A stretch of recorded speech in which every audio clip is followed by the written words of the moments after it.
Hello friends, welcome to Darkology.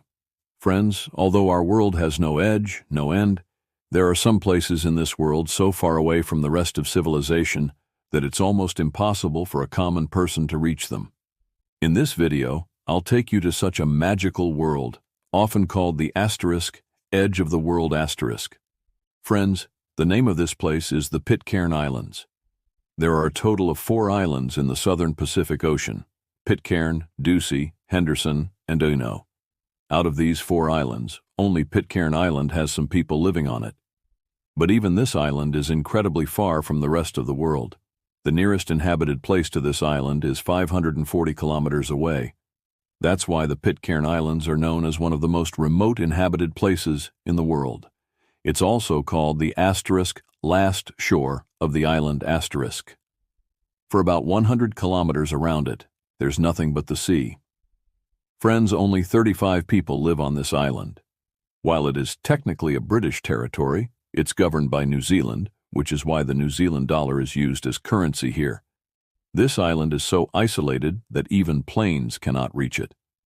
Why? Because there is no airport on the island. The best way to get to New Zealand from this island is by boat.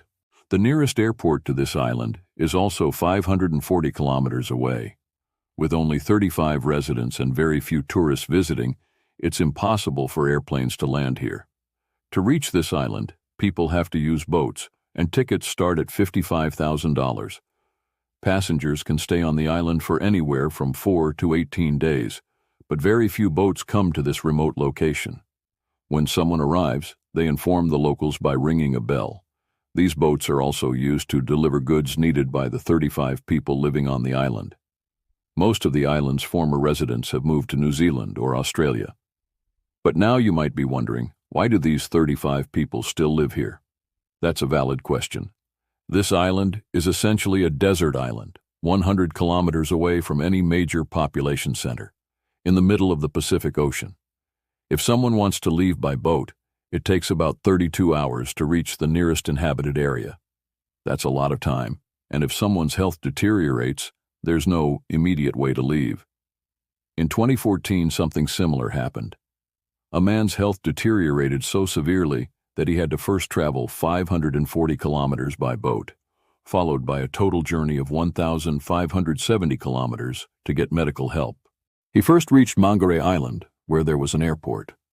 From there, he had to travel another 1,570 kilometers by plane to finally reach a proper hospital. Imagine the difficulty of that journey. Friends, even though there are only 35 people living on Pitcairn Island, it still has a small school, a health clinic, and a few shops. That's all that can be built for such a small population. The area where these people live is called Adamstown. These 35 residents earn their livelihood through farming and fishing.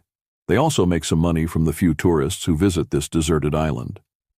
Interestingly, their houses are quite modern. There's electricity, and just a few months ago, Starlink internet, operated via satellite, was introduced. They also have satellite phone connections. This means that even in such a remote part of the world, these people have access to all the basic necessities.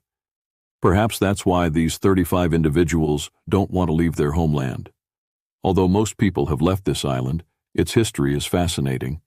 Evidence suggests that thousands of years ago, humans lived on this island, but no one knows where they went or why they disappeared. In 1606, a Portuguese expeditionary force arrived in India.